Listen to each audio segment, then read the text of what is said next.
It's okay. This evening, Rabbi Bo Shapiro, who professionally is the rabbi of the Skirball Cultural Center in Los Angeles, one of the largest Jewish cultural center in the United States. For those who have visited LA and visited the Skirball, you know it's an incredible museum, an incredible source of culture and music and arts, and a really wonderful place.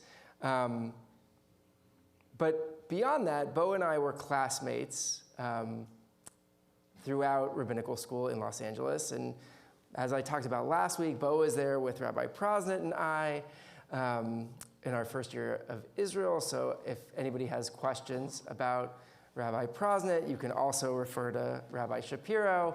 Not only that, but Bo and I kind of convinced each other to go to rabbinical school. We actually applied to rabbinical school together. And before we started, Bo was one of my ketubah signers. I was excited to make the joke that this is the first time since our wedding that both of our ketubah signers are here, but I think the other one's flight was delayed, so alas. But Bo is one of my ketubah signers.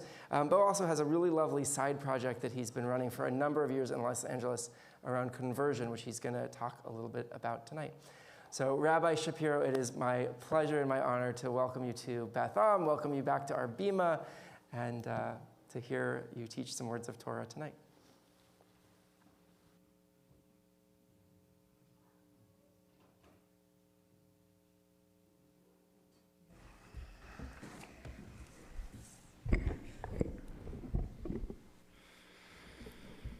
Good morning, good afternoon, good evening. No? Too easy. Shabbat shalom, everyone. Thanks to Rabbis Prosnit and Wattenmaker, Cantor Spall. It is a privilege and an honor to be with you all this evening. I am a Jew by accident. I did not choose to be born to Jewish parents or raised in a Jewish home. I'm a Jew by accident. Perhaps that's one of the reasons I'm always inspired when someone comes to me wanting to learn more about Judaism, wanting to become a Jew. A few years ago, I had the opportunity to completely reimagine what the path to Judaism could look like for those seeking a Jewish life, and it became one of the most meaningful aspects of my rabbinate. Since then, I've had the privilege of welcoming more than 300 new Jews into the family of the Jewish people. Now, one of the traditional questions that the Beit Din is supposed to ask a candidate goes something like this. Knowing the full history of our persecution and oppression, do you cast your lot with the Jewish people come what may? In other words, are you sure? Because after today, they're coming for you too.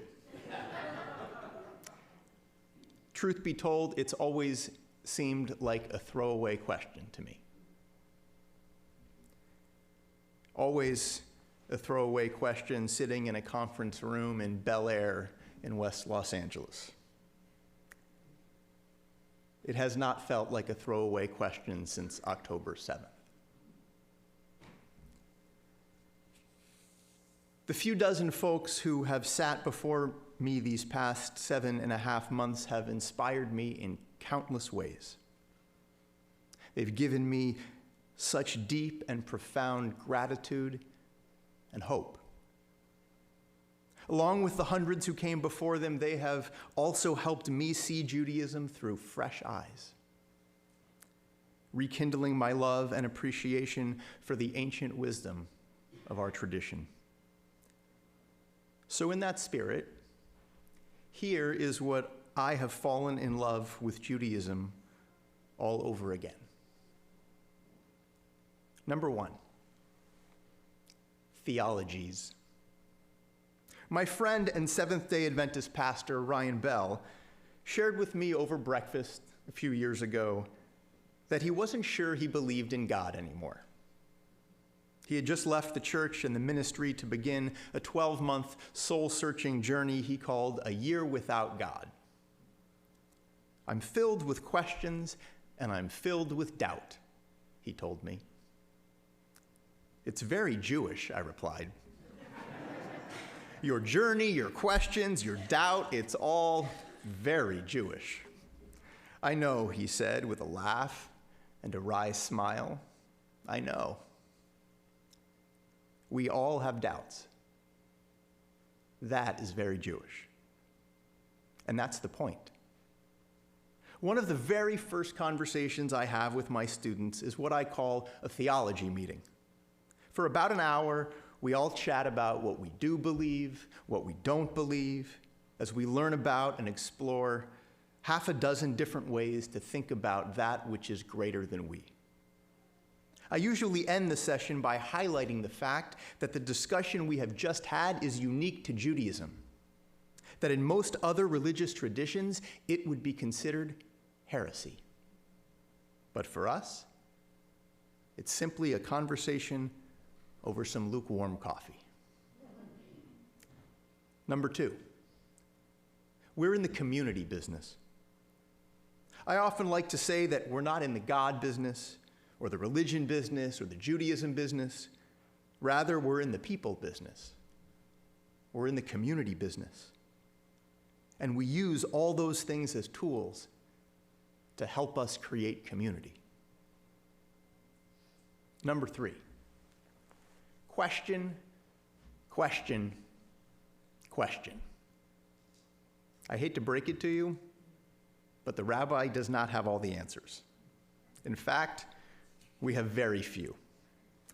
As one student put it, Judaism not only allowed me to question things and pursue truth, but promoted the practice.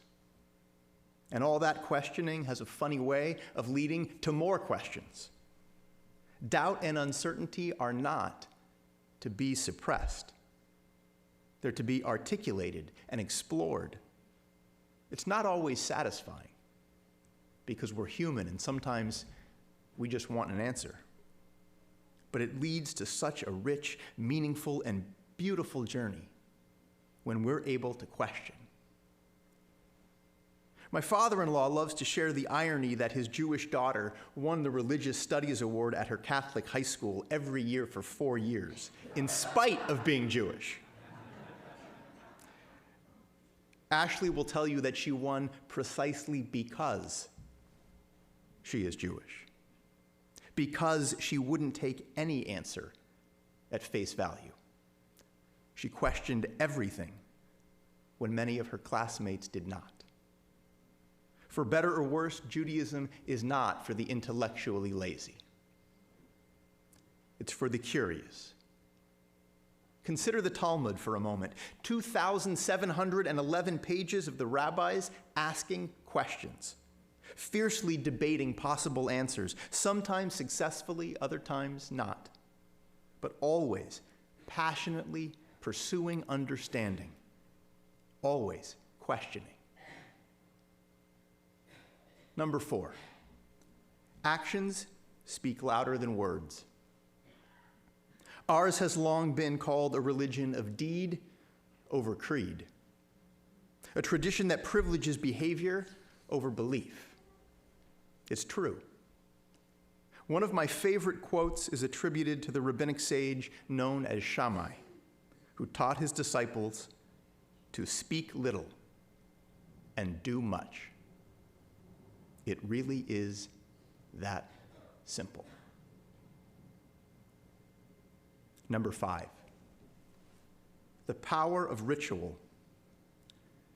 While I realize this might be surprising coming from a rabbi, in the moments after my wife and I got married, I remember thinking how perfect all of the rituals that take place under a chuppah at a Jewish wedding were.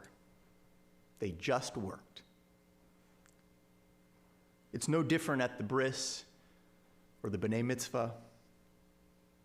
It's especially true at the gravesite, at the shiva, and reciting Kaddish. All of it carries us through the good times and bad. It's the gift of ritual, the gift of structure, the gift of tradition that links us across generations. It's the talit that's been in the family for 5 generations, from which a chuppah is made that is placed onto a b'nai mitzvah's shoulders as they chant from the Torah. It's the Kiddush cup that's traveled the globe to be a part of countless family celebrations. It's the light of the Chanukiah warming our hearts. It's the countless beautiful melodies holding us, carrying us, connecting us. The magic, the gift, the power of ritual. Number 6, Jews are homebodies. Rabbi, you must be so busy at the temple, what with it being fill in the blank. Sukkot, Hanukkah, Passover. Not really, I usually respond. Most people are at home with family or friends.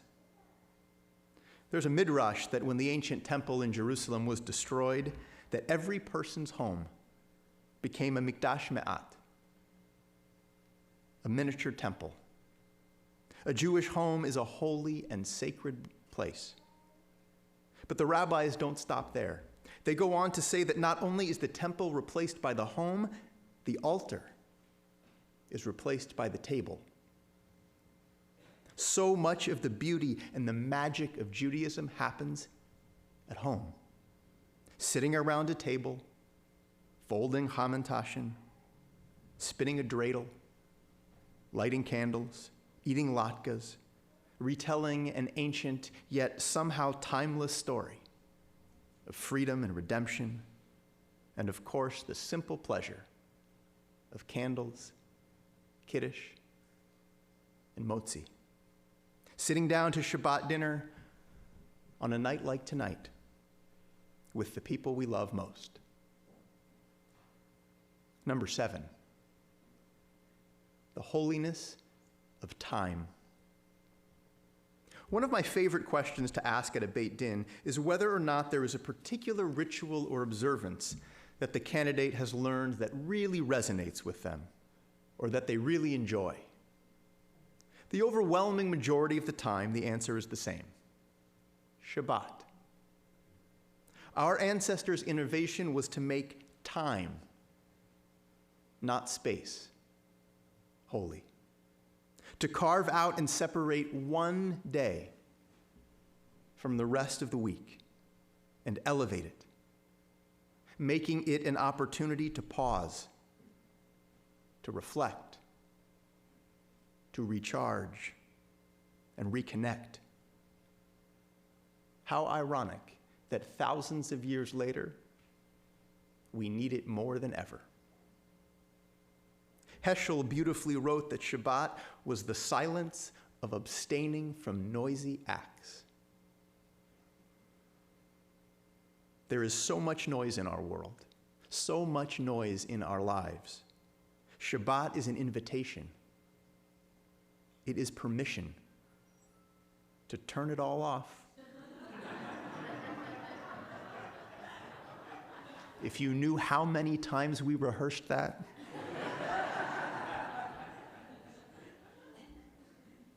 It is an invitation to turn it all off and just be. As the Israeli essayist Ahad Ha'am beautifully wrote, more than the Jewish people has kept Shabbat, Shabbat has kept the Jewish people. The word rabbi literally means my teacher.